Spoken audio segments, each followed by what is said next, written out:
দক্ষিণ করিমগঞ্জে আসন্ন বিধানসভা নির্বাচনকে কেন্দ্র করে রাজনৈতিক তৎপরতা ক্রমেই বাড়ছে। এই প্রেক্ষাপটে নির্দলীয় বিধায়ক প্রার্থী প্রত্যাশী আব্দুর রহিম চৌধুরী জনগণের কাছ থেকে উল্লেখযোগ্য সাড়া পাচ্ছেন।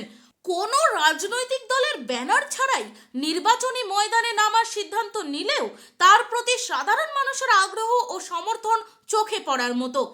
আব্দুর রহিম চৌধুরী বর্তমানে পুরো দক্ষিণ করিমগঞ্জ সমষ্টি জুড়ে ধারাবাহিক গণ অভিযান চালিয়ে যাচ্ছেন। গ্রাম থেকে গ্রামান্তরে ঘুরে তিনি সাধারণ মানুষের সঙ্গে সরাসরি মত বিনিময় করছেন এবং তাদের দৈনন্দিন সমস্যার কথা মনোযোগ সহকারে শুনছেন। আজও তিনি লাতু অঞ্চলের বালিদারা গ্রামে উপস্থিত হয়ে স্থানীয় বাসিন্দাদের সঙ্গে সাক্ষাৎ করেন। সেখানে গ্রামের রাস্তা, পানীয় জল, শিক্ষা, স্বাস্থ্য পরিষেবা ও কর্মসংস্থানের মতো বিভিন্ন বিষয় মানুষের সুবিধা অসুবিধার কথা অবগত হন।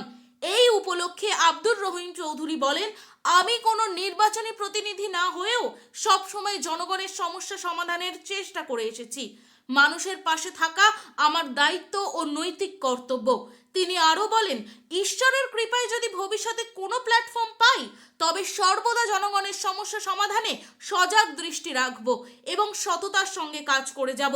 তার এই বক্তব্য ও মাঠ পর্যায়ে সক্রিয় উপস্থিতি দক্ষিণ করিমগঞ্জের রাজনৈতিক মহলে নতুন আলোচনার জন্ম দিয়েছে। এই যে দক্ষিণ করিমগঞ্জের বিধানসভার এমএলএ হিসাবে আপনারা কারে চাইন? দক্ষিণ করিমগঞ্জ আব্দুর রহিম চৌধুরী। আব্দুর রহিম চৌধুরীর চাইরা মানে আব্দুর রহিম চৌধুরী দক্ষিণ করিমগঞ্জের বিধায়ক হিসাবে চাইরা 2026 মানে আব্দুর রহিম চৌধুরী মানে গুণ কিতা পাইলা, মানে কোন কারণে টানে চাইরা? আরও তো বহুত প্রার্থী সকল আছে।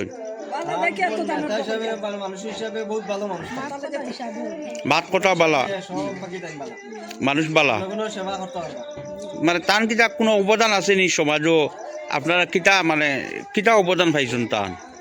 মানে কি অবদান টান পাইরা? মানে তাই কিতা সমাজের লাগে কররা?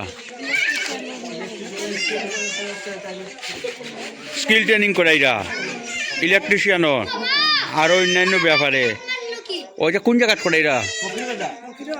আপনারা কাছ থেকে টাকা টুকা নেই তাই বিনামূল্যে করাইরা নি? ও আপনারা সবও টানে চাইরা নি আব্দুর রহিম চৌধুরী? ঠিক আছে।